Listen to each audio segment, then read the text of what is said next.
Oiê, vamos falar de Enem? Sejam bem-vindos a mais um vídeo, a mais uma explicação. E hoje, para a gente poder entender mais da redação do Enem e até mesmo para a gente poder ter exemplos de como que a gente pode começar uma redação, a gente vai aqui analisar 3 exemplos do que temos de introdução de redação do Enem, sendo que todas essas redações são de redações de nota máxima. O que acontece é que essas redações elas foram retiradas da cartilha do próprio Lucas Phelps, da cartilha do Redação a 1000.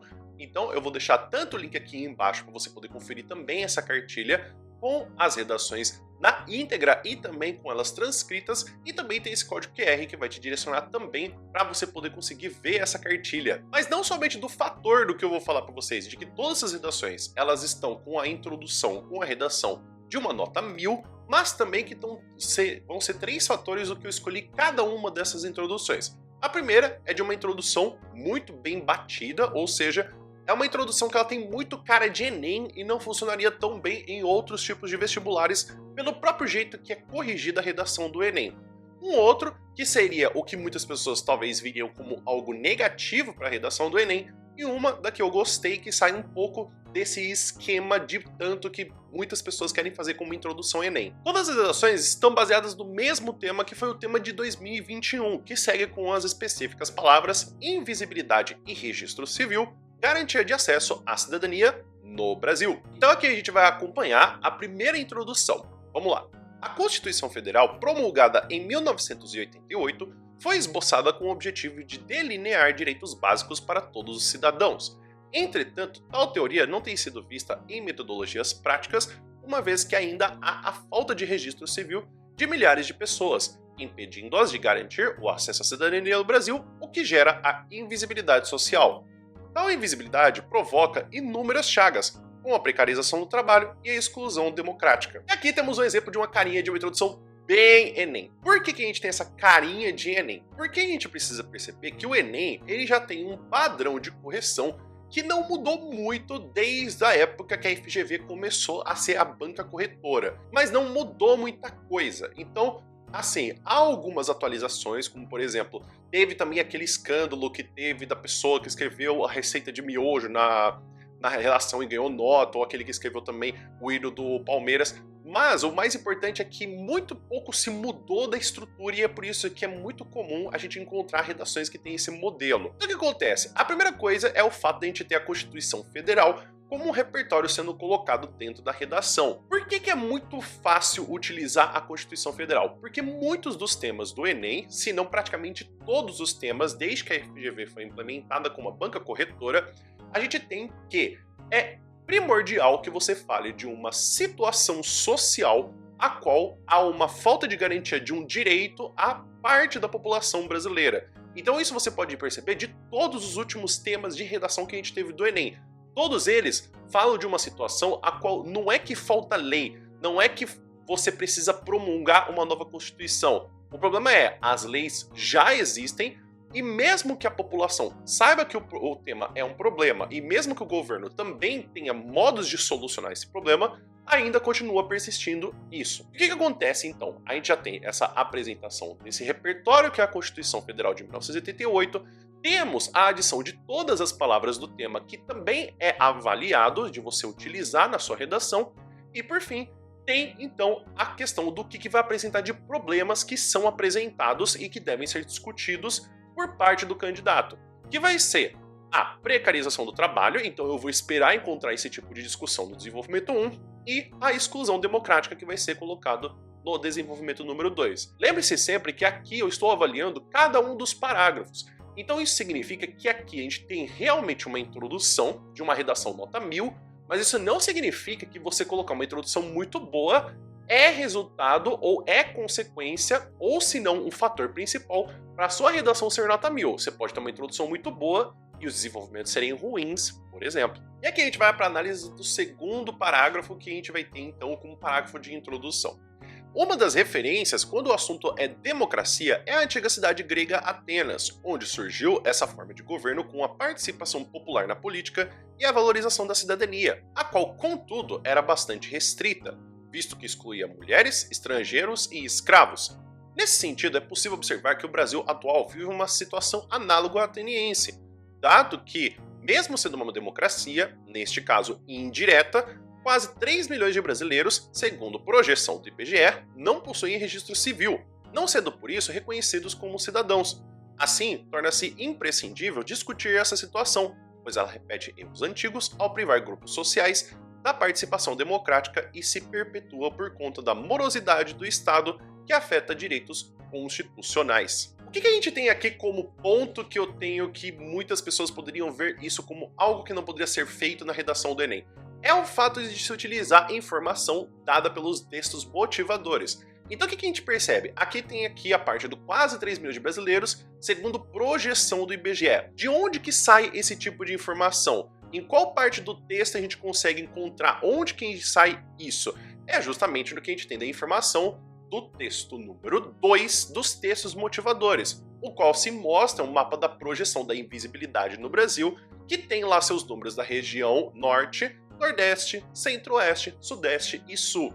Em uma conta rápida que foi feita, a gente consegue chegar próximo dos 3 milhões. Não precisa ser exato por quê? Porque não é essa preocupação que a gente tem em um texto dissertativo argumentativo. A nossa preocupação em um texto dissertativo argumentativo é: por que um problema continua sendo um problema? Por que isso continua acontecendo? Então aqui a gente percebe que os textos motivadores não são problemas de serem utilizados. Tem, sim, pessoas que falam que não gostam que você utilize informação dos textos motivadores. Mas o problema é o seguinte: você não é esperado conhecer o tema, muito menos por que o tema continua existindo e quais são formas de você poder melhorar a situação. Então é por isso que as informações dos textos motivadores são muito importantes. Tem muito professor que tenta fazer tema de repertório de textos motivadores e coloca mais do que uma página para os alunos lerem uma redação. Isso é muita coisa, não adianta. Texto motivador é uma página apenas. Então não adianta o seu professor trazer para você 3 páginas de textos motivadores, 5 páginas de textos motivadores, porque você não vai fazer e não é isso que você vai ser apresentado. E muito menos se os textos motivadores não mostram para você por que o problema continua acontecendo e formas de melhorar o problema. Então, a gente tem aqui, já na nossa introdução, o uso do repertório dos textos motivadores. Lógico que também há a utilização do repertório sobre a cidade de Atenas, que tinha também a questão da democracia. Por que é importante a gente perceber isso? Porque ao longo de todo o texto, você precisa pelo menos usar um repertório que saia dos textos motivadores e que converse com o que você está discutindo. Lógico que isso não te impede de você não poder utilizar repertório dos textos motivadores como aqui utilizado. Mas aqui eu quero mostrar esse exemplo de: sim, você pode utilizar repertório dos textos motivadores e você não é penalizado por isso. O que te penaliza é você só usa apenas repertório dos textos motivadores. Mas se você usa em pelo menos uma parte do texto, como aqui foi utilizado já na introdução com a Atenas, já fica sem problema nenhum de você ser penalizado. E assim a gente vai então para o que a gente tem como terceiro exemplo de parágrafo de introdução. No documentário A Cidadania é para Todos, disponibilizado pela Netflix, é retratada a liberdade dos indivíduos na participação social. Nesse sentido, é mostrado o aproveitamento da sociedade nos programas básicos do Estado, como a viabilidade educacional e o direito à moradia. Todavia, a distribuição igualitária desse incentivo não é realizada de forma homogênea no território brasileiro. Ademais, a parcela da sociedade que não está munida da documentação principal, a certidão de nascimento, não possui acesso a uma vida digna, e assim realiza a tentativa migratória de forma ilegal.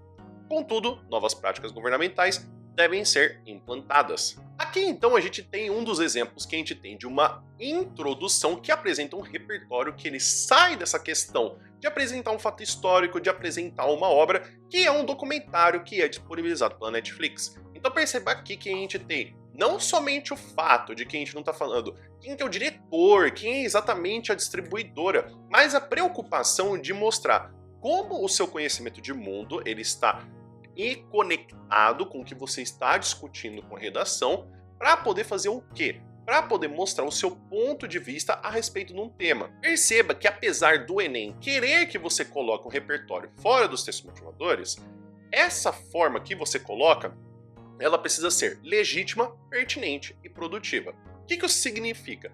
significa que você precisa explicar por que está colocando esse repertório. Você não adianta colocar simplesmente esse repertório como se fosse o suficiente para poder mostrar que você conhece do assunto. Que nem, perceba que quando a gente tem a apresentação do documentário, tem-se também uma explicação depois, que é mostrado o aproveitamento da sociedade nos programas básicos do Estado, como a viabilidade educacional e o direito à moradia. Então a gente percebe aqui que há uma explicação do que é apresentado e depois uma conexão com o que se fala da questão do próprio tema, como todavia a distribuição igualitária desse incentivo não é realizada de forma homogênea no território brasileiro.